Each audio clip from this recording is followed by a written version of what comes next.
Hey, sorry I'm late, everybody, but it's me, the action artist.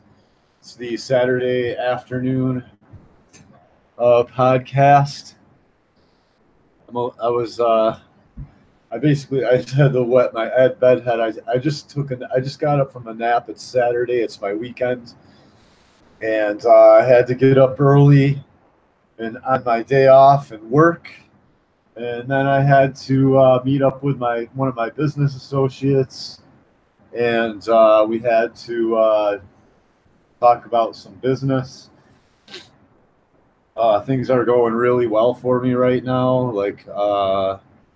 Man, a lot of really good things happening in my life. Look at this. This isn't really related to comic books, unless you never smoked a bowl. But look at that, huh? This is some medical grade pot that I grew. In case anybody is interested in what it looks like. But yeah, I have a friend, and we both have our cards, and we're coming up with ideas together, and we're kind of working towards some goals together. But this was our smallest plant, and neither of us had any pot, and we didn't want to. Pot's so expensive. Look at that.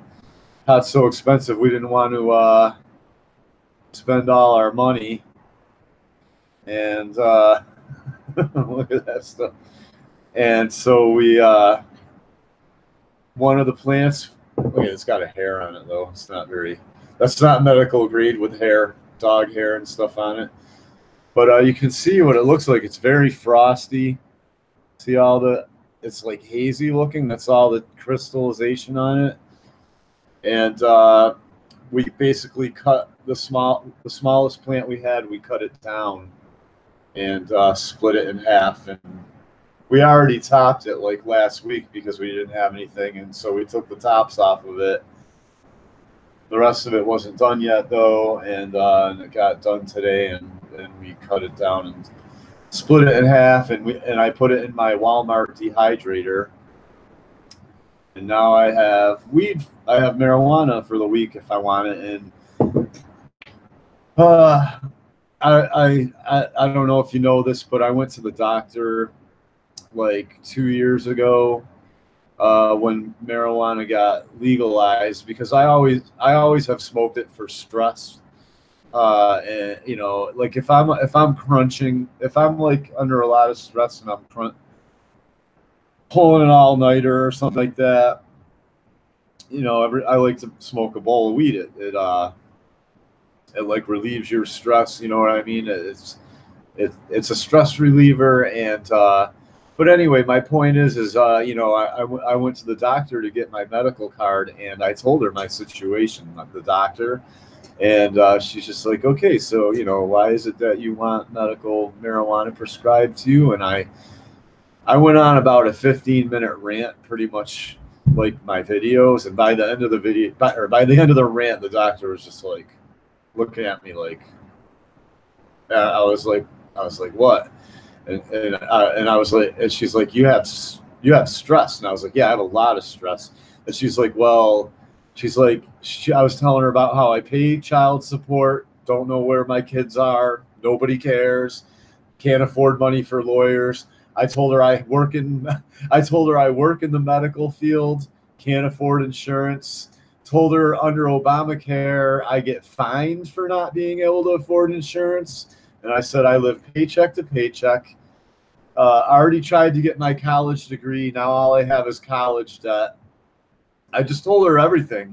And she was like, you have chronic stress. That's what she told me. I got diagnosed with chronic stress. She said, you not only have stress, she said, you really can't do a lot about your situation right now. She goes, so you have chronic stress, meaning, I don't know, I'm supposed to be dead or something. But anyway, this helps with the chronic stress. And if I'm having trouble going to bed at night, or if I'm like, oh man, another day of work, you know what I mean? All I got to do is take a couple puffs off a bowl, and I'm like, oh, work's not so bad. Work's pretty cool. And I just get in my car and I go to work, and that's pretty much the end of that. Or if I can't eat, you know, I'll smoke a little bit of weed, or if I'm having trouble with digestion. So that's how I ended up with this. And this is a very rare strain. I ordered this strain years ago, meaning, well, it only got legalized. Like, you know what I mean? You put 2 and 2 together. I ordered the seeds for this a long time ago in the mail, and I was very paranoid about it, but no, it never happened. And yeah, so that's that. And I'm gonna see who's in the audience. I'm hoping Cross shows up. Cross Comics, Rick. I'm a little late today. Yeah, so that. Cross, he is here. I'm gonna give you the link, Cross. I got some crazy stuff to talk about, and it's just better if there's somebody else on here.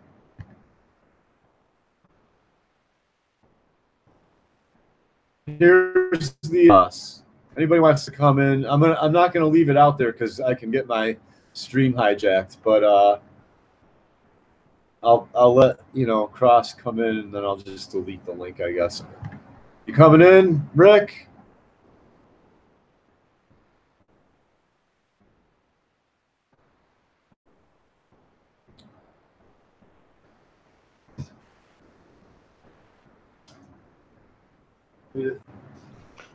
Hello. There you are. Sorry I'm late, man. No problem. It happens. I literally fell asleep. I did a bunch of stuff today, and then I was like, oh man, I gotta lay down. And then I had a big giant pile of poop because I fed him too much, and he was trying to tell me, but I misread him sometimes. And he was like running around, and I thought maybe somebody was in the yard, you know what I mean, in the yard or something. But what it was is he was running around because he had to poop. Oh. And so I finally got up out of the bed, like, what the hell is wrong with you? You know, why are you being hyper? And I was going to look out the window and see if there was somebody around. And there's a big giant pile right near the door. I was like, oh, I see. So then I had to clean that all up and walk him, and that took a little while. I was in the kitchen like trying not to throw up, man. Oh God. Yeah, I know that feeling. Look at this. I'm starting to put the details. I'm really starting to like shade his suit so it looks nice and shiny. Nice. And I got his gun. He's got like, what do I got it upside down? Okay, yeah, I got it upside down. So I put that. Like the shotgun on his back right there. Yeah. And you can see the shotgun coming out. He's got like a special shotgun too that has different types of rounds for it, like incendiary rounds, slugs, like buckshot type rounds or whatever. Yeah. Yeah. And here I'm actually starting to throw in the details of the building. You know what I mean? And you can detail on his suit more, detail on his helmet. You can see his helmet's coming together more. It looks very. I don't know if you ever played the video game. There was a free online video game for a while. It was called like Hellgate or something like that. You ever play it? I don't think so. Well, his armor is kind of based on one of the characters I had in that video game, Hellgate. The armor was all very cool looking. A lot of it was not symmetrical. It was kind of asymmetrical, you know what I mean? And people didn't necessarily have goggles. They had cameras and all kinds of lights and things in their helmets and everything like that, So the armor's kind of inspired by that video game a little bit. I mean, I'm not copying it. I'm just doing it out of my head, but and I wanted to show you this because I'm gonna be going to Staples soon and scanning this, and I started cool. I'm doing the shading on his shirt. I put the little butterfly on his finger and stuff. So how's things going with you? Pretty good. As you know, I'm doing well, I've got my live stream at noon now, and I'm trying to do one in the evening when nobody else is doing anything in Comicsgate. That way, hopefully I can get more people in. Yeah, it's hard to get viewers when somebody who attracts like 1,300 people comes on. Yeah. Well, even the ones that attract 200 or 300, or 400 or whatever, it's hard too with them, especially when some of your audience is from their audience, or majority of your audience is from them. Yeah. Speaking of Comicsgate, I have a very interesting story to tell you. Very interesting story, and it has a good ending. It has I almost can't believe the ending. You're gonna enjoy this. Oh, yeah. So that honey badger, Allison, I saw you in there. I saw you. I was too busy. I was too busy. Blaspheming the cast to talk. Yeah. But I saw you were in there that day because you said a couple things. And my point is Allison is a honey badger, and I don't know if you know this, but about 2 months ago, when I discovered Ethan Van Sciver's channel in the first place, I was in the comments talking to people about the men's rights, kind of movement, or kind of what we call the manosphere. It's called a lot of people refer to it as the manosphere, and it's like the combination MGTOW, TFL, True Force Loneliness, incels, you know what I mean? The whole gambit of guys that want to complain about the way things are going. It's called the manosphere. My point is I was in there talking about the manosphere, and not the honey badgers per se, but people like Karen Strawn, and I don't want to act like I'm unappreciative of the work that Karen Strawn has done. She's up there in Canada with you, and Jordan Peterson and the honey badgers, right? My point that I was making in the chat is one of the problems we have in the manosphere is a guy like me who hasn't seen his kids for 13 years that works and doesn't have time to make a fancy channel, can't garner any support, but a female can come in and have 20,000 subs and I think I might have mentioned this to you before. A female can come in the manosphere and just talk the talk, just say things that other men's rights activists who need the support are saying. A woman can say the same things, you know what I'm saying? But still somehow garner more support faster than the men who are trying to garner support in the manosphere. And then next thing you know, I've seen it happen. Laura Southern, who I suspect is a tranny, she hangs with trannies. I think she's just a really good, hard to spot tranny. But for the sake of argument, let's say she's a female. Because everybody thought she was a female. So whether she's a female or not, and she's registered. Yeah, I've watched enough of her stuff to know she's a woman. She just did that one experiment just to mess with their heads. Maybe. That's why I want to say, for the sake of argument, let's just say. My point is she came in, and then it was like within 6 months she came into the manosphere, started saying the usual talking points. Oh, women, men are going through this, men are going through that, women these days are doing this, divorce, blah blah blah, no fault. And she came in, and it was like within 6 months or something, she was on the Stephen Milnew show, and then she was on like the Alex Jones show, corresponding with Paul Joseph Watson, and then she left men's rights kind of altogether and just kind of went into the alt-right movement. And it was like, wow, thanks a lot for using the manosphere as a springboard to your career as a journalist. And I'm just saying, meanwhile other guys need the support. So then I pointed that out. I have to say all that to say this. Then the honey badger. Then after I say that, here comes the honey badger, Allison. And I said, see what I told you? I go, here's a girl from the Manosphere. She's already got 46,000 subs. She's already covered under what was that law we were talking about that Kennedy passed there? You said it makes white people a minority. You know what I'm talking about? Not me. Yeah. The law. Hang on, man. I gotta Google it now. Affirmative action. Yeah. So here's a girl. She's already covered under affirmative action. She's already got 46,000 subs. She's part of the Honey Badgers. She's friends with she's in Canada. She's probably friends with Jordan Peterson. She's probably friends with Karen Strawn. Ethan's friends with Jordan Peterson. So I said, this is bullshit. It's fucking bullshit. You're fucking helping. If I was going to help somebody from the Manosphere, I would find a man that was an artist that needed support, not find a woman from the Manosphere who's already successful, right?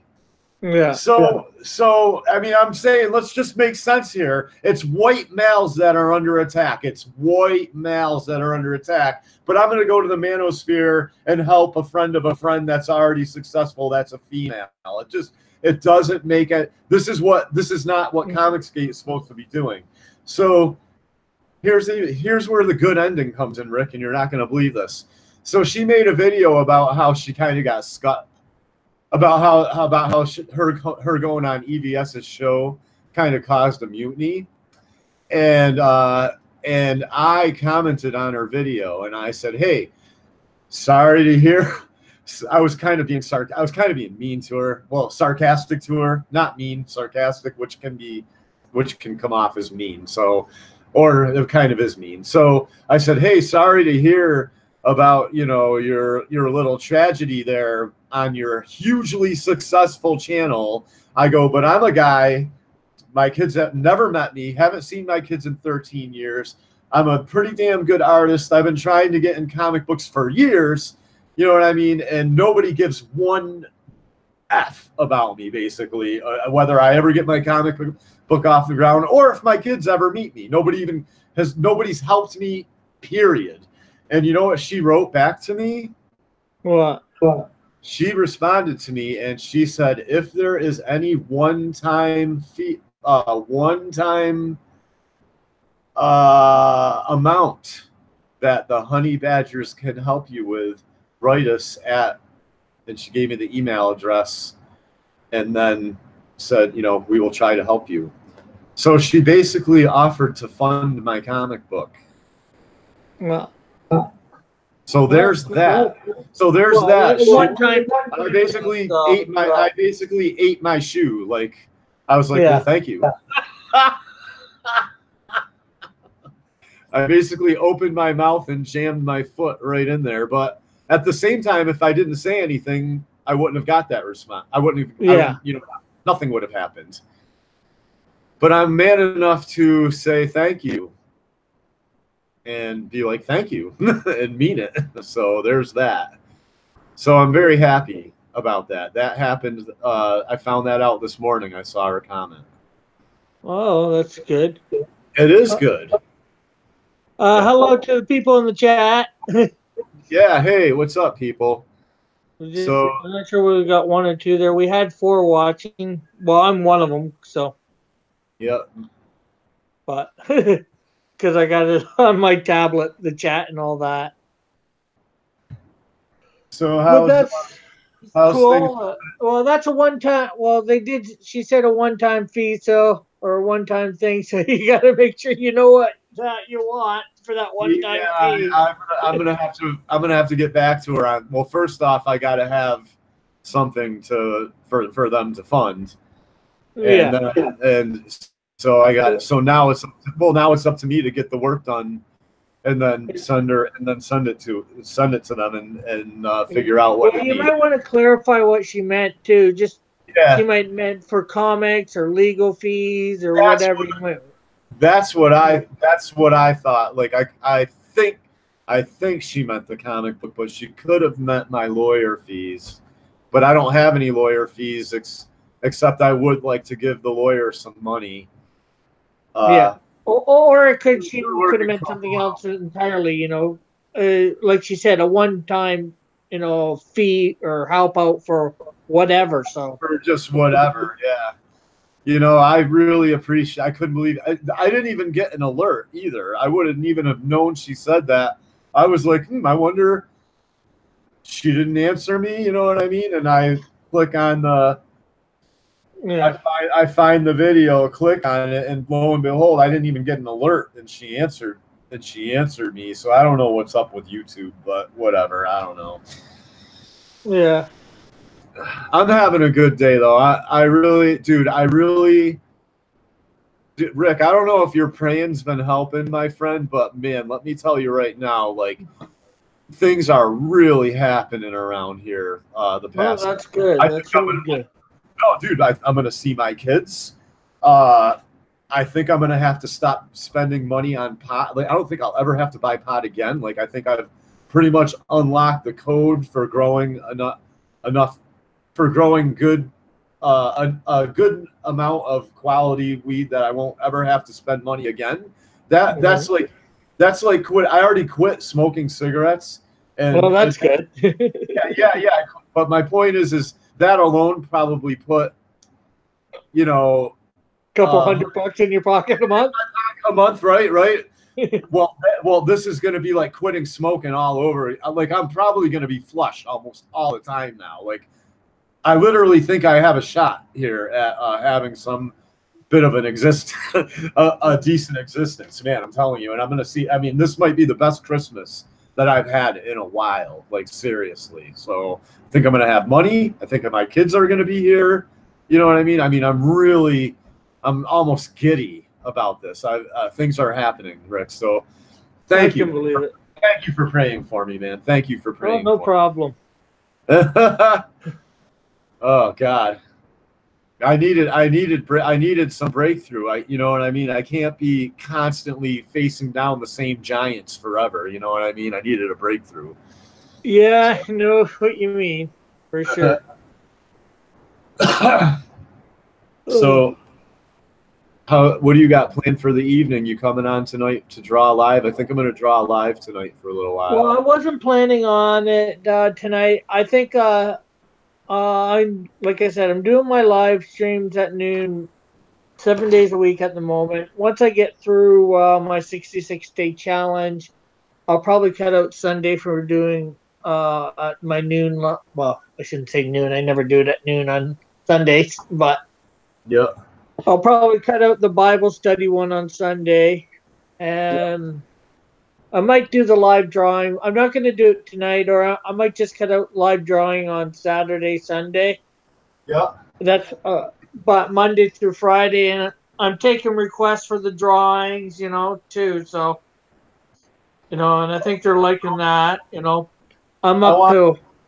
I wanted to show you a little bit of what I was talking about with Bernie Hogarth, because let me tell you, this is a great trick. This could save you a little bit of time and Uh-huh. frustration. This helped me out immensely for I'm just gonna do like a quick pose here, a contrapposto pose, like your average superhero pose, right? Here's my center line, here's the top of the body, here's the lower part of the body. So I want you to or I want you to check this out. Right here where the crotch would be, you draw a straight line out like this, like an arrow, you know what I mean?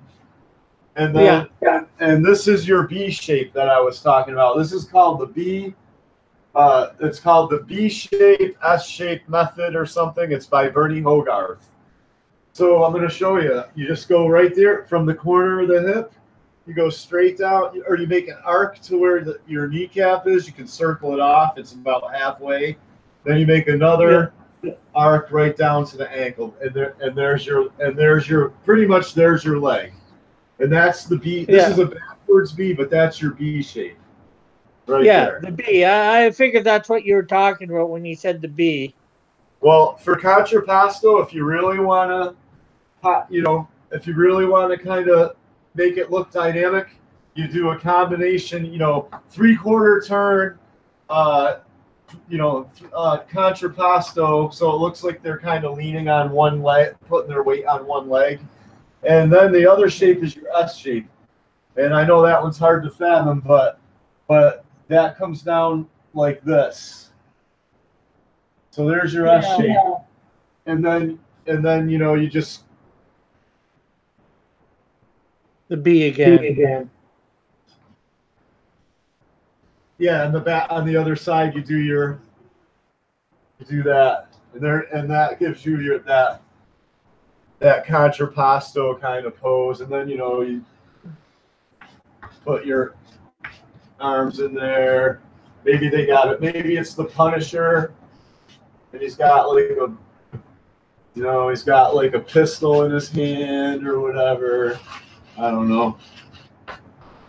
And that's how you can pretty much get your legs squared away. So I'm just gonna do like without the body. So and I'm not done yet. There's another rule involved with this. So if you can see both ankles, it's a B shape. If you can only see one ankle, then it's an S shape.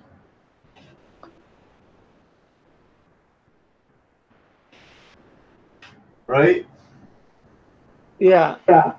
So all right. I see that. So let me do, so to figure out which way the foot's facing, you got to know which way the knee is facing. So if you have your leg like this, you can see both ankles. The knee is facing straight towards the viewer, sort of right here. That means that means that the foot is usually slightly facing like outward, a little bit outward from the kneecap. Unless the leg is in the air. If the character is in the air, I'm going to show you, and you have like Superman taken off, and you got a leg down here like this, and the foot isn't contacting the ground, then the foot tends to point inward like that, because it's the foot's dangling, and when the foot dangles, it tends to point in pretty much, a little bit, maybe in the same direction as the knee and a little bit more inward, but it'll help you do that. And if you foreshorten the leg, it's the same principle. You just foreshorten your B. So you just make it like this and like that, and you still pretty much go straight down, right? And you get your kneecap there. So you do. There's your foreshortened leg right there, just like that. You just make the B shorter. So that's how that works. Thought you might like to know that. I didn't invent it, so I'm not acting like I know everything. Bernie Hogarth invented it, and he's a really good figure drawer. And that one tip right there really helped me with my legs. So I thought you might want to see that. Cool. Yeah. There's my chalkboard lesson for Saturday afternoon. Chalkboarding with Stewart. They sell anybody who likes to doodle and draw and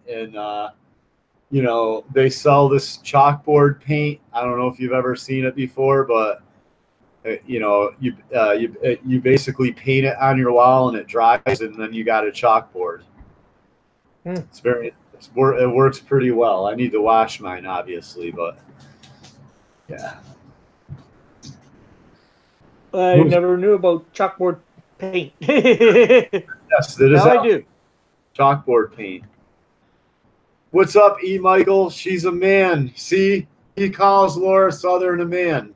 Misanthropic Zombies in here. He says, yo, what's up? Yeah, well. So Michael, did you do some research on Laura Southern and determine it's a dude? I could be wrong. Don't. I've developed my tranny eye, and I call it the transpocalypse, dude. They're everywhere. It's like they're everywhere. It's incredible. Yeah. But whatever. I hear. I'm gonna stop taking Well, my. the one thing that I would say that would make her not a trans is because she's against all that stuff. Yeah, she says she's a conservative female, right? Yeah. So I could be wrong. I could be wrong. I know for sure a couple of her friends are definitely trannies because they're known trannies in the manosphere, and she kind of hangs out with them. And I don't know. I look at her sometimes, and man, she's got that makeup caked on, man, and that's usually. I mean, I'm not saying that women don't cake on their makeup, but male to female trannies have to wear a lot of makeup. They usually have to draw their eyebrows on, like a male to female tranny will trim their eyebrows way down and draw on their eyebrows. A female to male tranny will take testosterone and she'll purposely grow bushy eyebrows and a goatee because that bushy eyebrows kind of hides the female, that smooth rounded female brow. You know what I mean? Yeah. And it makes him look more like a man. But I don't know. It's not. I don't want to make it the topic of the show, but you gotta understand the epic prank. If it's true what I'm saying, the epic prank that she pulled on people, or he, I mean. I'm just saying, I'm so sick of Americans being fooled, man, just over. And Canadians, too, by the way. Not just Americans, but Canadians. So, yeah. And I feel like God wants me to know the truth about things, too, so. Yeah, well, he wants everybody to know the truth about things, so. Yeah, exactly. And so I'm always... I'm a little bit of a zealot, but I can also be a very merciful individual. So, yeah. But I'm tenacious, and I never seem to stop looking for the truth. I don't know why. It really started when I got saved. No, I think I always was kind of like that, but I think when I got saved, I think God started revealing it to me more. Like if you don't have eyes to see and ears to hear and you're looking for the truth, it's like you're not going to see it. You know what I mean? You're not even going to, it'll be right in front of you. It was like Jesus was right in front of me all those years. And no thanks to the public school system. It was like I just kept overlooking him. I don't know. It's weird. And then when I finally stopped. Lots of people do, Yeah, and then when I finally stopped and took a look, I was like, wow, this is great stuff. And, I fell in love with the Bible and Jesus. But well, that's good. Definitely. What do you Luckily, I was blessed to come to know Christ as Savior at a very young age. Yeah, you were probably born like non-denominational Christian or something, weren't you? Or no, my mom grew up Presbyterian, but we didn't really go to church. I went to church with my grandparents on her side a few times. But that was Presbyterian. It wasn't. Then we moved out in the boonies when I was probably 6 or 7, and the upstairs neighbors got me to come to their church with them, which was Methodist church. Methodist. And this guy came around, bringing kids to church, in a van like every week. So the upstairs neighbors had already been going with them before they moved upstairs to us. And we lived in a duplex, me and my mom. We lived on the bottom, they lived on the top. And one Sunday, the Sunday school teacher asked at the end of it, do you want to accept Christ? I said, yeah. I didn't know what it was all about. And it was like 3 years later that my mom came to know Christ. So Good for you, man. I'm and still. started I, learning more back then, that's Sorry.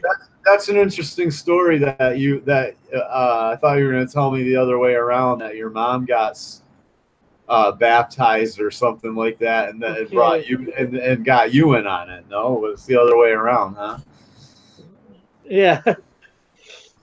You know, I I uh I, I never really thought about doing Christian comics until um I want to say, God, man, I'm trying. I actually, you know what? I think Nutjob is the first Christian character that I've ever made, and I only came up with him about 5 years ago, maybe 2015, a few years ago, 2015, whatever the date is on DeviantArt, because I uploaded it to DeviantArt right away. But I've been really fine tuning him to where I think I'm gonna have him take over a gang, like a motorcycle gang, and and uh, and turn them to the right path. And Sounds cool. yeah, and for a while in the comic book, and basically, and it's gonna and some and he's also gonna kind of hook. It's gonna be a hodgepodge of kind of like bikers and militia that he hooks up with at some point, and or he basically he takes over, and and um and it's gonna be a bit like Akira in some parts. There's gonna be like motorcycle gang fights and stuff like that on motorcycles. It's gonna be in like, uh, basically a little bit Road Warrior-ish too, I guess. Except the difference is I'm going to have there's going to be spots of civilization, and I think what it's going to turn out is like Nutjob just wanders around and like and run and like he basically wanders around, and there's pockets of Christians here and there that need protecting from like gangs and stuff that are roving around. You know what I mean? And like, Yeah, I think so. so he just, it's kind of like just, storyline after storyline of him like helping people out, basically. So And, what, maybe have him like a hard traveling hero, Knight Rider ish. yes, yeah, right, exactly. And I'm either gonna have it, or I don't know, I might have it to where he steals the armor because it's part of a project he's working on, or I might have it to where he makes it himself. But those are kind of You small. probably want to get him to make it himself. If you want him being a Christian, either that or God gives it to him somehow. God gives it to him somehow. I thought about that too, and I think the name for the angel that I came up with is going to be Valor or something. Okay. Valor. I know a few weeks ago you were saying Defender, but Valor's still just as good. Valor might be a little better. Yeah. If you come up with a better name, I'll give you royalties. How about that? Yeah, every action figure of the battle angel sold, you can get yourself a few royalties or something. I've got quite a few. I've got quite a few angels in my universe. So. Yeah, I know. I like them too. You came up with some good names for them too. I really like your universe. I would definitely probably pick up a couple of your titles if you had them out. I'm telling you. Well, the great thing is, like I said, I've probably been working on mine since I was like about 15, and now I'm 45. So I've got a little bit more time to work on my comic. Yeah, you were on top of that a while ago. Yeah, it took me a while to come around. I was like, I'm gonna make a Christian character. My other characters. It seems like all my characters are vigilantes. I'm obsessed with I'm obsessed with the whole concept of the Clint Eastwood type character that like defends the small mining town or whatever against the criminal insane pieces of crap that like to victimize people, basically. Actually, I said Knight. Well, maybe I said Knight Rider, but maybe it'd be more like A-Team-ish, but without the money. Yes, without the money and the Well, a combination Knight Rider, A-Team-ish, since there's only him like Knight Rider, but going around helping people more like Knight. Well, Michael Knight went around helping people too, but in a slightly different way. I don't know. Yeah, no, that's what I'm thinking exactly. Yeah, same. Just he's kind of a rogue basically, and he hooks up like I'm gonna have him hook up with. That's what I'm saying. Or I was thinking I'll have him hook up here and there, but everything has to be tragic. Yeah. everything in the storyline has to be tragic though. Like everything has to end like like the Hulk. Everything. Yeah, has to end I was like, just like thinking. the Hulk. I was just thinking. Not Knight Rider, not A-Team, Not- Hulk. Nut job can't be there has to be moments of happiness. There has to be moments of beauty. I want to have him have dreams where he's just like I want to have him have dreams where it's not an actual out of a body experience, but it feels like one in the dream. And then he's like literally in front of God, right? And it's just a big bright light, and he's just like this, and God's like saying stuff to him. And then he's just like, yeah, okay, you know what I mean? Yeah. Okay, God, yes, And then he wakes maybe up. that's what you got to do at the end of your comic is have him sort of on the run. Yeah. And that way, he takes his son with him, kind of like Lone Wolf and Cub. Like his son, his son witnesses a lot of bloodshed, basically. Yeah. Or well, there wouldn't be bloodshed in this. I'm not sure whether you remember. Well, you might remember an old movie called Starman. They created a TV series for it, and the guy. Well, I'm not sure whether it was the same actor, but the guy came back and he had a son when he came back. Well, the Starman was an alien, came to Earth, got a woman pregnant, or got trapped on Earth, finally got off, but got a woman pregnant. She had a kid, and he comes back years later, and him and the son are on the run from, the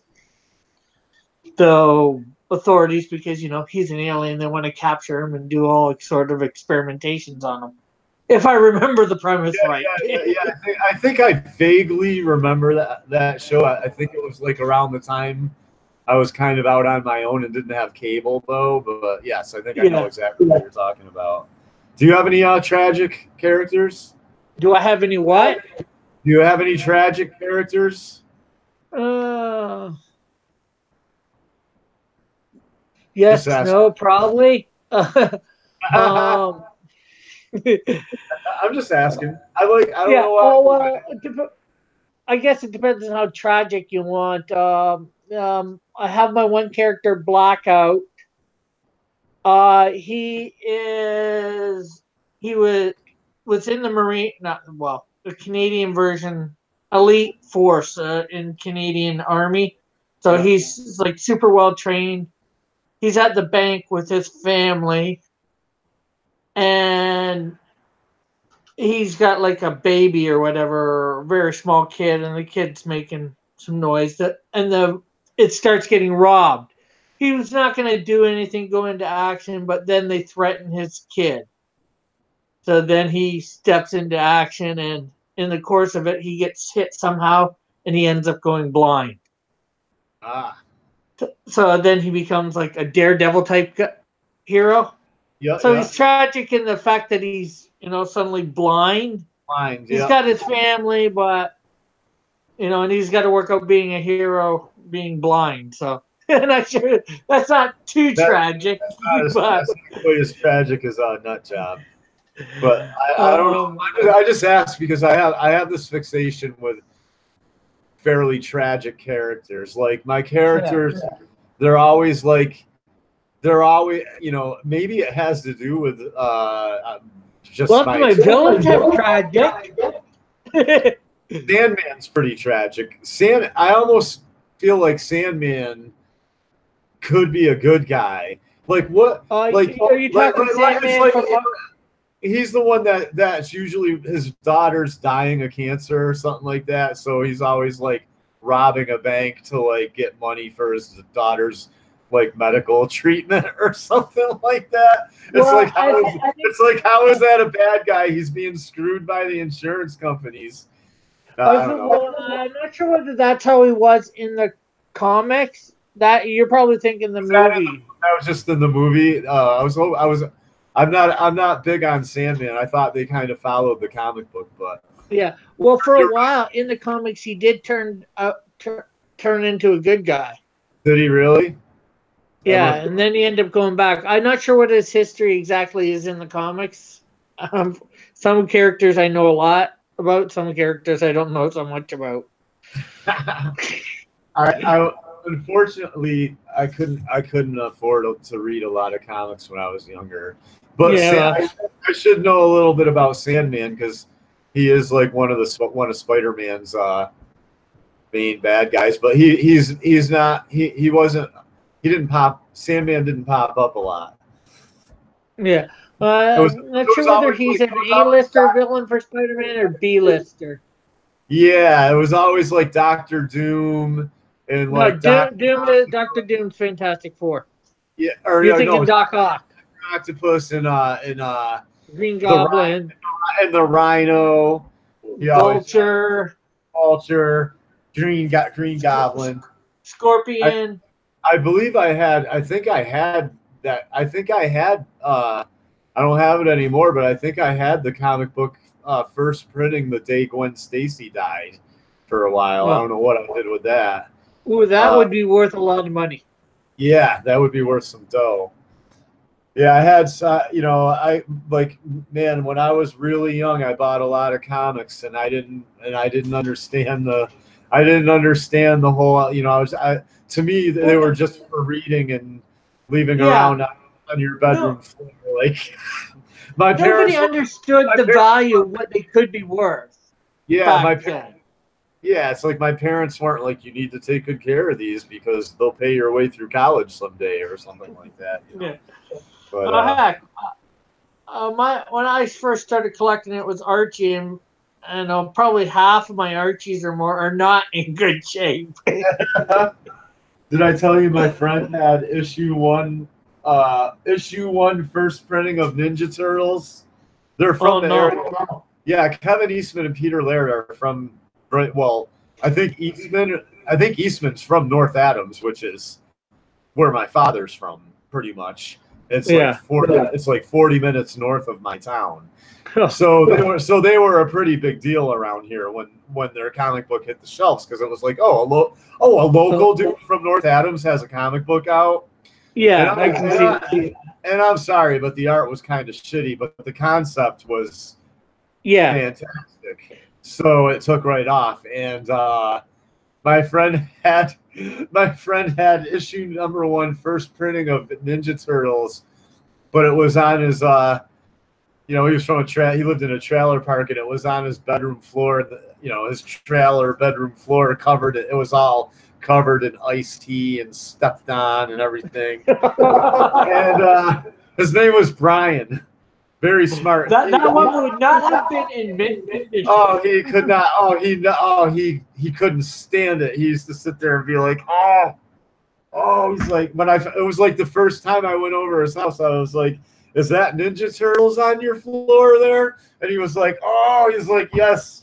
He's like, it's the first issue. And he goes, and it's destroyed. And I was like, you got to be kidding me. I was like, that's worth like $12,000 fucking dollars right now. Crazy. Well, it'd be like having Action Comics #1. But like I said, when you get them, you don't know, No, he had no idea what he had. He had was it within like 5 years that thing was like worth money or something, Yeah. Oh, heck. What is it? Action Comics is worth like $2 or $3 million now. Yeah. I think it is. Yeah. And Detective Comics #27. And then there's Amazing Fantasy 15, I think it is. That's the first one. I'm not sure what that was. That's the first appearance of Spider-Man. So I used to like to read. Well, you know, I used to like to basically read the what ifs and stuff like that. Like they had got a this few one. of those. Yeah, they had this one series. This one. You know, it was like a. It was like a so many issue story arc of like it was like Punisher. It was like Frank Castle killed the entire Marvel universe basically. Oh, see, Stuff yeah, I like think I that. got that one too. Yeah, stuff like that. Man, Marvel was great back in the day, dude. Marvel, dude.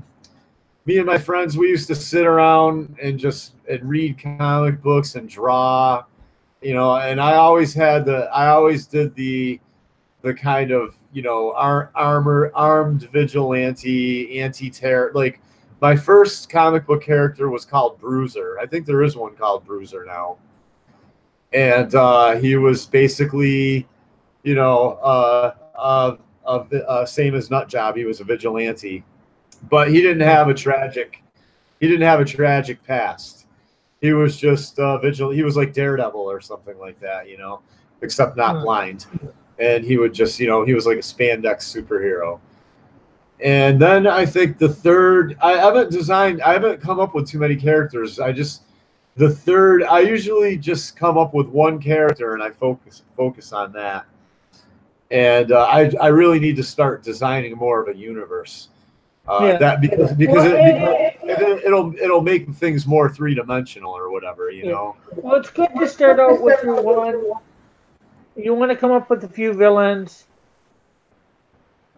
That's where I started. You know, I figured out what, you know, I created a whole bunch of characters. Some of them I've actually sort of scrapped. And then I just decided I started coming up with villains and all that. I'm gonna go through all my lists of paperwork and go through it. So I've got names that I don't think I've ever created. They'll look for them because it's like, I think I decided to try and rip off the Batman style, especially, you know, the Adam West thing. So, you know, I had like, instead of Mr. Freeze, I've told you about this one. Instead of Mr. Freeze, I had Mrs. Heat. Yeah. Z. And, you know, like I had like, not sure who she was going against. My character, the Wiz, was once called C-Wiz. The C standing for computer. I had a character called Super Student. I need a super smart like computer tech like code breaker guy or something like that. I got to come up with one of those. I wanted to come up with a team of guys that sit back, that you know, kind of stay at, or some tech guy that kind of helps them every now and then too. You know, that like stays back at like he basically Nutjob has to have a headquarters, so. Yeah, you know, well, I got it depends on how, like, if you're having him travel around, he can pick stuff up on the fly or whatever. It's all hard to say. Yeah, maybe his headquarters could be a vehicle. Maybe I'll just make him. Maybe he just builds an all-in-one kind of vehicle that has, you know, I got a lot of work to do. Maybe take a thing from the Punisher, give him some sort of van. Frank Castle used to go around in a van. I was thinking more of a war buggy, like you know, like maybe instead of a van, maybe you give him a motorhome. Yeah, or like an armored motorhome, or like I don't know. You don't want the motorhome to stand out too much, but it's everything inside that counts. Yeah, you want it to be painted up on the outside like a regular motorhome. And I'm faced with like, how does he get into a suit? You know, because he can't have some fancy thing like Iron Man where he just stands there and everything's like wee, and you know, comes around him and then a suit's on. The thing is, that would be. I was thinking maybe like the suit, like I almost want the suit to be like sitting down and he sits down in it, and then he like flips like the back half of the suit is exposed, like a shell, and he sits down in it, and he like closes it all, or closes the legs and everything. It latches them and everything, and then he stands up, and the suit is on, basically. Something like that, would be pretty cool. So, but it's hard to tell. It's a very interesting concept. I just got to get it. I got to get the first. I got to get the first issue done. Yeah. Is that you or me doing that? Oh, that's gotta be me. Let's see who else. Hey, what's up, Hoth? Yeah, Nutjob needs a luscious fox or an Alfred. You're right. I need somebody. I don't know. Maybe. Well, if he's building the suit himself, he'd be the tech-oriented person anyway. So yeah, maybe he needs a droid. Maybe he needs a droid of some sort. That is kind of like his Alfred, like a butler droid. Yeah. That might be cool. I don't know. That like he like stumbles into or acquires somehow. I don't know. Yeah. The other thing I would like you might want to give him. You say he doesn't really have flight capability. So maybe something that could be attached onto the motorhome, if you're going to use that idea, is give him like some sort of motorcycle that goes into the back of another vehicle, like the motorhome, or like a big a motorhome comes out, opens up the side, and the ramp comes out. And, Or what? Who are you talking to? Action artist. Not on your end. No. Because I tried to find it. That's just my mom wondering who I'm talking to. He's like, who the hell are you talking to in here? She knew I was going to be live streaming, so she's just trying to find it. And she thought I was on my channel live streaming. Nope. So I forgot what you said. Are you going to draw live later or no? I'm not really thinking about it. I'm probably Saturdays and Sundays. I won't do the live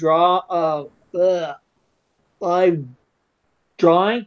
Especially since we got this. I'm going to be, especially on Saturdays, I'm going to be doing my noon thing, and then we got this on Saturday. So 2 live streams on Saturday. Good, and then Sunday after. I'm just Sundays. Maybe I'll come on tonight then around, I don't know, 8-ish or so, 9 o'clock. If I don't get any, but it's my life's a little bit. People have trouble getting a hold of me, so the only way, I'm one of those people. I don't know if you have any friends that are kind of reclusive, and it's like the only way to get a hold of them is to actually go knock on their door and be like, "Hey, I've been trying to get a hold of you." I don't know if you have any friends like that. Well, that would be me. Yeah, that would be me. So I plan things, but then people end up, it's like, I'll be ready to start something, and it's like on my door, and and it's somebody looking for me for something. But I'm gonna try to come on later around 8 o'clock, and I'm gonna I'm gonna do this where I'm gonna sit right here, I think, and just put the drawing like right here on my lap, and and I think I'm gonna do some live drawing later because I haven't done that, and I know people like that, so. Yeah, it's been really getting me a lot of views. I'm up to like 59 subscribers now. Yeah, you're climbing fast, and your artwork is improving too. I told you that the other day. As I've said before, it's most of this stuff that you see that you're redrawing old stuff. Yeah. It's stuff that I've done in the past, and I have not taken my time. I've just it's a 5-minute drawing usually, if that. Instead of taking 20 minutes, half an hour to actually do it well. Maybe I'll ink one of my pages. Maybe I'll run out. Oh man, maybe I'll run out to Michael's and get a pen if I have time, and then come back and brew some coffee and start inking. One of my several. I'd send mine, but I don't think they'll make it. Maybe I'll ink this page right here tonight. That's a cool one. I'd send one of my inking pens or my inking pens, but I don't think they'll go on the computer. That's what I need to go get. I need to go get some Copics or something, you know. What do you got? Pen. What do you got? What? I got Micron. I got these a few months ago, thanks to Ethan. You know, I was looking for the Copic, but I can't find them. I don't think I've seen them around here. If I have, I They're think supposed to be in Michael's, but not because that's where he showed where he got them on his one stream like that. But well, anyways, I actually have a little bit of money in my pocket, so I probably should stop being cheap and buying fucking Sharpies and Papermates and go out and get a set of pens tonight. yeah. Well, from what I heard recently, Sharpies are not good to use. They're pathetic. From what I'm getting away from them. I'm gonna go back to pen nibs and brushes at some point. It's just I want to have an actual real area set up. I don't want to just be pulling pens and ink out on my you know around all my other stuff. But what was I gonna say? Yeah, I've got like a 0.1, a 0.3, and a 0.5 here, and I've also got a 1, 2, and 3. Oh, that's what I was gonna say, dude. These these are graphics. Figma graphics. These Papermates, I like them for fooling around, but a lot of times, you know, you go like that and nothing comes out, and you're like, fuck. And then you gotta do it again and again, and then finally, when something comes out, it's not where you want it. You're like, oh. What'd you say, Mom? It's crazy. It drives you nuts. So Yeah. I gotta get some actual felt tip pens. Yeah. Maybe I'll get a bit. You got a brush tip? The brush tips are really nice. Yeah, I've got colored ones of those. Like yeah, they work almost as good as a regular brush, basically. Like I like them. I don't have a problem. I haven't had pens in a while. I gotta go get some tonight. I think. Yeah. If I'm not on tonight, everybody, all two people. There's a tip I got. Yeah. If I'm not, I got like 6 of those at the dollar store, the discount store, dollar store. Yep. For 6 different colors. They're awesome. I was just saying, if I'm not on tonight, then if I don't do a live drawing tonight, I'll probably do one tomorrow. So yeah. So yeah, I've decided I'm gonna do the live drawing Monday through Friday. Mondays Monday for sure. I'm gonna do one of my characters, and then the other 4 days, I'll take requests. I noticed you've been getting requests. Nobody ever. I tell people, I'm like, if you want me to draw something, just tell me. If anybody in the chat wants me to, I'm going to be drawing live either tonight or tomorrow. If you guys want me to do a head sketch or something of Wolverine or Spider-Man or something like that, just tell me in the chat and I'll do it tonight. You don't got too many people watching right now, so that doesn't look like it. So just put it. But hopefully they'll watch and hear and tune in. I think that's the one thing you got. The one thing you really got to do is pay attention to the chat while you're doing these, especially when you've got a small audience. Yeah, I also got not only that, man. It's just I don't know, like I got to be more consistent with the videos. Yeah, that's what I started doing. You know, that's why I did my 66-day challenge. Noon every day, Monday through Saturday, noon. I picked a time. That's when I do it. And then, Sunday, I admit, it's up in the air because I'm at church at noon. Sunday's my one time that it can be anytime during the day. I can't even imagine living up in Canada, dude. We complain about our summers being short down here, boy. What do you guys have? Like a 2-month summer up there? No. Hey, where are you? Where are I'm, you? I'm not that far below you. I'm in Massachusetts, but you know, Yeah. we got like maybe a three. Where I We got live, like, where I huh? live, 10 of your states are below me. Yeah. So what do you got? So once again, what do you have? Like a 2 month summer up there if you're lucky?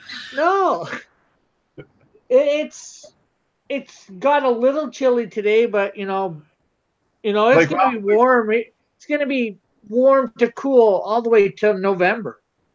all right. So you guys do have a decent We summer. only have like 3 months of winter at most, usually. Oh, okay. All right. I thought maybe you were way up the north. Now, further north, like a 10-hour drive, it's a lot worse. Like you barely even see the sun up there and shit. Like I'm only an hour away, or an hour and a half away from the border.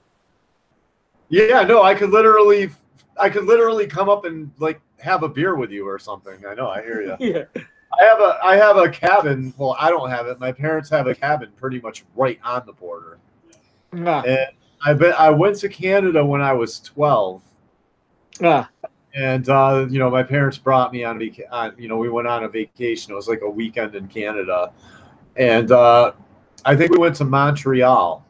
Oh, well. That was my impression of Canada.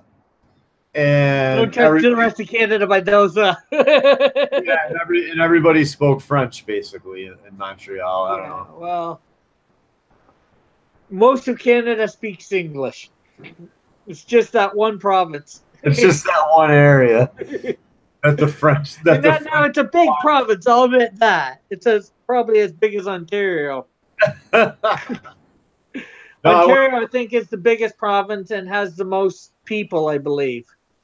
Followed by Quebec and then BC, because Vancouver, BC is like Hollywood North. Yeah, I think I'd actually kind of like to go check out Vancouver, but it's same here. And Vancouver area, they don't get no snow. Really? They get a lot of rain, but they get no snow. Right, because it's coastal, pretty much, isn't it? Yeah. Well, parts of BC do get snow, but probably more inland, because like Boston, like here, I think more northern BC gets snow. More but I've never been to Vancouver. I'd like to be. I've been out east. I've been fairly far north, at least in Ontario. I haven't been to. You going to Vancouver's like me going to California, basically, right? I've been there. Yeah, I've been to California too. Actually, I lived in California. Yeah, I went there last September actually for Alpha Omega Con. I had a table there. Oh, right on. That's awesome, dude. Down here in Boston, hey, I just wanted to tell you this. Down here in Boston, every year they have an indie Comic-Con specifically for indie comic book artists, and me and you might want to get in on that action at some point. It's supposed to be in November, although I don't got anything to sell at the moment. I'm actually got a table at one called Through Your Comic Con. It's in Detroit. Oh, right on. I'm not sure my information offhand, but I grabbed a table earlier this year for it. I'm not sure whether we're going to be able to make it. Like I'm registered for 2 Comic Cons right now this month. I'm not going to be able to get to them. One's in Saskatchewan, and then the other one's Alpha Omega Con again. Yeah, I didn't know you were doing that. You were getting tables at Comic Cons, dude. Yeah, I got them at the beginning of this year, and I thought I was going to be able to have the money to get a bunch of some comics printed up or print of some type. But we went through a little bit of hard times, and now and stupid me, I haven't canceled my things to get any bit of my money back if I could, but are artists allowed to double up and share tables, or can you only be one table per artist? I'm not sure. I think it would depend, like the table was registered to me, so I went into Artist Alley, so yeah. Anything there, I guess I'd have to have. I guess depending on the Comic-Con, it would either I'd have to have the express permission to sell the stuff, or so I'd, like if I was selling your stuff, I'd have to have a note. Or some of them are, you can't even do that. Some of them, it's got to be your stuff in some way, shape, or form, worked on it in some way, shape, or form. Right. Yeah, no doubt. Well, I'm just saying, because if we start, if we keep going along the way we are, like, helping each other out. Yeah. At some point, we might be able to get tables together and split the cost, stuff like that. And the other thing that you could do, if say you got some Comic Con near you, and I didn't, I send you a bunch of, say, my business cards, and you have them on your table to hand out. Yeah, and even if you have issues, I can sell them for you. Yeah. It depends on what the rules are. Handing out a business card for me, they can't say too much about that. Right. Because then that has my information on. Maybe I can give out a poster or something that you're willing to give away for free. I want to get a small black and white ash can done, and I feel like you need to get working on a full-size comic by yourself, dude. It's better, I think, to work on an ash can first. And I'm thinking of having an ash can. If I do the Indiegogo, which I'm planning on, I'm thinking of doing a perk where it's a black and white ash can for a little bit of the history of my first villain for the second issue. Yeah. Because I don't really give a lot of his history in that issue, so be a nice setup. Yeah. And I fleshed a lot of his history out. Well, a lot of it's in his bio, but in the comic you don't see it, so that he first appears in. So an Ashcan would do it, and I fleshed even more about it out because I wrote a movie script for my Canadian Shield. Now it's not done in their movie script format, right? So people were like, "Oh, it's not done in the right format." I'm not a professional here. I am an amateur. Are you interested in the project or not? Yeah, I know, right? And then they shut up and I usually just storyboard. Like if anything for film I want to do for film, I just storyboard. I did I wanted an almost nut job type. One of my friends broke into film recently. Yeah. And he is doing really well. He had to go to New York for an independent film festival because their film won an award. You can literally look up he's done 2 movies. The first movie is called Dipso, Dipso, and Dipso is it's like a Latin or Greek word for drunk, basically, or a person that drinks a lot of spirits, basically. And so the whole movie is about him. In the beginning, he's in jail. He gets out of jail. He's a total loser. He's a drunk.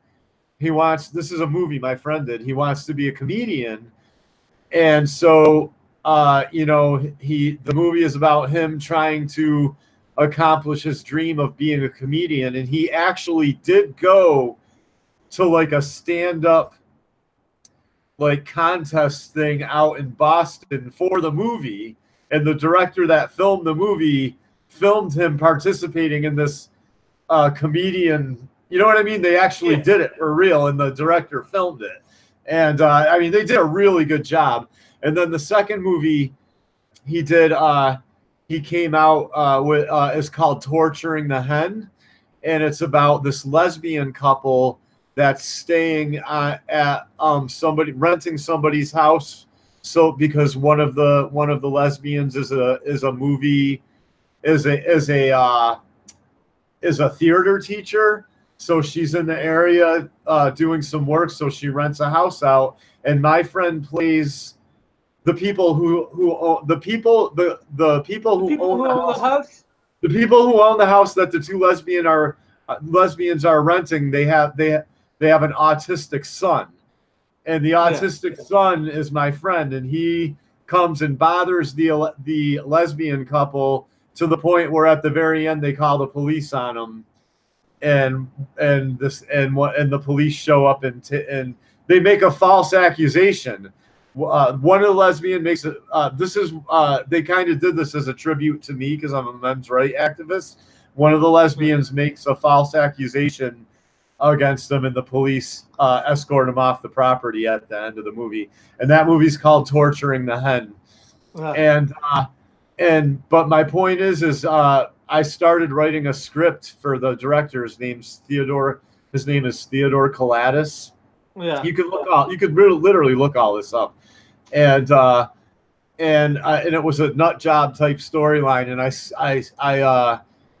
it was about a Christian who by day is just a regular good Christian. He has a job painting. He has a business in a van painting houses and stuff like that. But by night he hunts down Satanists. And he finds all their little spots out in the woods where their pentagrams, where they party and do their rituals. And he finds out who their leaders are, and he kidnaps them, and he like tortures them to death. He tortures them. It's like his own little inquisition. Like if they don't give their life to Christ, he kills them basically in the back of his van. And that's what this whole movie was about. And he basically pisses off a really big satanic coven in the movie, and they come after him. Basically he barely survives it. But my point is I started scripting that movie out, but the director didn't like it, so he never took the idea. But I think it would be a really good idea for a B movie myself, but I don't know. Like some Christian who's just had enough, and he just starts finding satanic covens and like killing them, basically. I don't know what is it with this idea I have of Christians snapping. I don't know, but at that point, to represent things probably good, you might want to make him not quite a Christian, maybe thinking he's a Christian or something like that. I don't know. No, he's a Christian. No, I hear you. I hear you. But you could have a twist where he ends up being crazy, but that would be the typical shit Hollywood would pull, though. You know what I mean? They would make the Christian crazy at the end. Yeah. I want to make the Christian right. I want to make the Christian vindicated. Almost like actually, it would probably be more the reverse. He ends up coming to the opposite. He ends up coming to Christ and realizing what he's done is. You could do that. I don't know if that's. This is a real Christianity, and he comes to real Christianity. And actually, I think what's his name, Ted Decker. I think he's done a book similar to that. Dude, you have to watch Fragile. I brought this up to you. It is a great movie. It's got what's it called again? Fragile. Fragile. It's about two young brothers. Their father is working on a car in the garage one day, and while he's working, he trips out and he sees an angel. He's like the car, like the underneath of the car just disappears, and he sees an angel. It's like all this light, and an angel comes down, and the angel hands him like a piece of paper, and the piece of paper has names and addresses on it. And the angel like instructs him to go around and kill all these people. Yeah. So this guy, this movie is incredible. This guy forces his two sons to help him kidnap people. I'm here. Yeah. This guy trying to find something to write that down on. Fragile. Yeah, Fragile. It's a great movie, man, but it has a really good twist at the ending. I don't want to give the ending away, but it's kind of along the lines of what you're talking about. And this guy forces his two sons to like sit there and watch while he like chops people. They don't show you him. It's not that gory. They just show you the two of them standing there. Like, and you know what's going on. Like, their father's, like, chopping people to pieces. Yeah, it's like they would do at any, whatchamacallit, any TV show, crime drama or whatever. Like, they don't actually Criminal Minds or whatever. Right. And but at one point, like, he goes to this house, and this is where he gets the axe. The father, he goes to this house, I think, where the angel tells him to go, and there's like a garage, and the garage door is open, and there's a big giant chopping block with a big axe just sticking in the chopping block with a set of leather gloves right there, and it's almost like it was set there for him by God. So he takes the axe and the chopping block, or the axe and the gloves, and those are his weapons, basically. And, he just doesn't axe anybody for it. No, you got to see the movie. The whole movie is the guy's son is grown up, and he goes into a sheriff's office, and he's like, "Hey, I want to solve this crime for you. It was my father, and I'm going to show you where all the bodies are buried." And the sheriff is like, "Come on." He thinks the dude's a nutcase. Yeah. And he doesn't believe him. So the whole movie is like, all right, and he's telling the sheriff like the whole story. And his father putting him through all this. You really got to see the movie. I think you'll really enjoy it. It's a very good movie. Yeah, it sounds. It also sounds like there's a Christian writer, suspense writer, Ted Decker. Sounds like something he's done or something similar. I think Bone Man's Bride or something like that. I forget. Like, I will look it up. I'll look it up. He's got a whole bunch of different. His stuff. He does a lot of. He does Christian suspense, horror. Depends on how you want to say it. Give Master a run for his money. So anyway, I guess I'm gonna call it a night, and I got to cook dinner and stuff. Okay, well, it's good talking. Yeah. Probably see you throughout the week. Yeah, I'll be dropping it on your live casts. Yeah. So yeah, the one is noon automatically, and tomorrow I start the New Testament finally. Oh, you're in the New Testament now? Well, no, tomorrow I start Matthew. Yeah, you've been reading the first. Today was Malachi. So. Right on. So I will see you on YouTube, I guess, and we'll be on for next Saturday. Yeah. I'll try to be more prepared. Yeah. Saturday is a busy day for me because it's my first day off of work. I work all week. Saturday, but I'll try to have more prepared for Saturday. I think we should. I kind of want to draw and talk. We can do that too. Yeah, could next Saturday we do a simulcast where we draw and talk at the same time? That might be a little more interesting for people. Sounds good to me. All right, cool. So we'll plan on that then. Sorry, people. This is a haphazard podcast. I jumped on late and I just kind of ranted a lot. But, it's good sometimes to have a topic, sometimes it's not.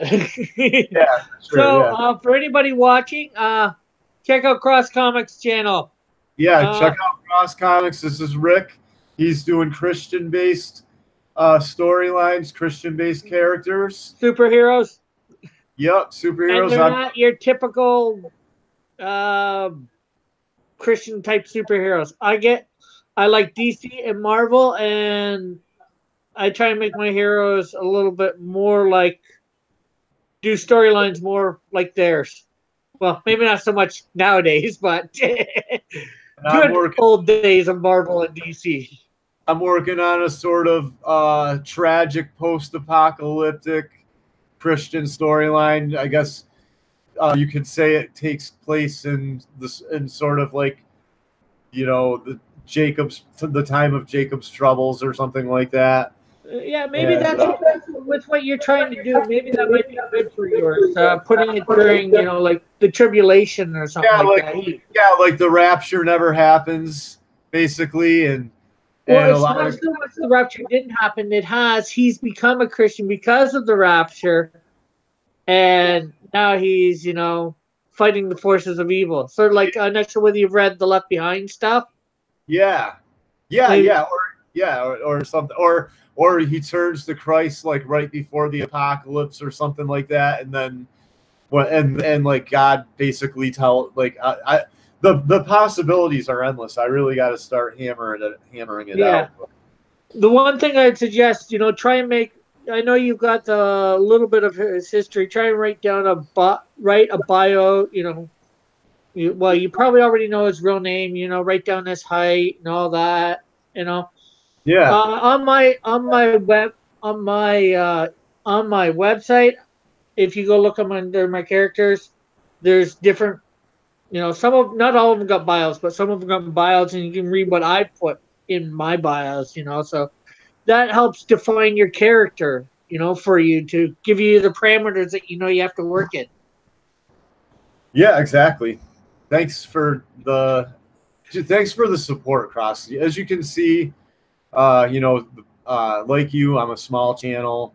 Yeah. And I feel like I've tried to do other partnerships, and I feel like this partnership that you and me have is actually working out a little better than anything else. I've done the whole sub for sub thing before and all that stuff, and it's never really worked that well. But I feel like you and me working together is actually going somewhere here a little bit. So sub for sub is nice, but they might watch a few of your videos, but it's not the same as helping each other. That just helps you getting your numbers up.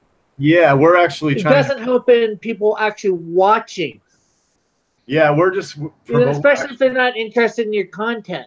Yeah, right. And that's what happens a lot is you end up, you oil paint. Oh, I'm a comic book artist. You sub to me and I'll sub to you. It's like and oil painting is cool, and I'm sure I'll do it when I'm 70 or something. But that's not even what I mean. You could be interested in that sort of art, so maybe you might watch it. I'm not sure. Who Space is, Space Galleria. Sometimes I watch them. I do watch. That's neat. Yeah. But it's like if you're subbing to sub for like some sort of tech channel. Well, maybe I'm a bit interested in tech, or maybe for you, some beauty channel, some women's beauty channel. They're not really interested in the comic books, and you're not really interested in women's beauty. Yeah, so home like Martha Stewart, homemaker channel. It just makes no sense for the sub for sub. And now I'm going to show you. My numbers is up by one, but it's like now I'm going to show you how to make a knickknack of nut job holding a sex offender's head for your kitchen table. Anyway, I think I want to drive out to Michael's and get some pens so I can do that. So I should get moving, or I'm going to it's like 6:30 now, so yeah. It's fun as usual. It's fun, Cross. I'll catch up with you next week, all right? Yeah, we will catch you later in the week. All right. God bless. God bless.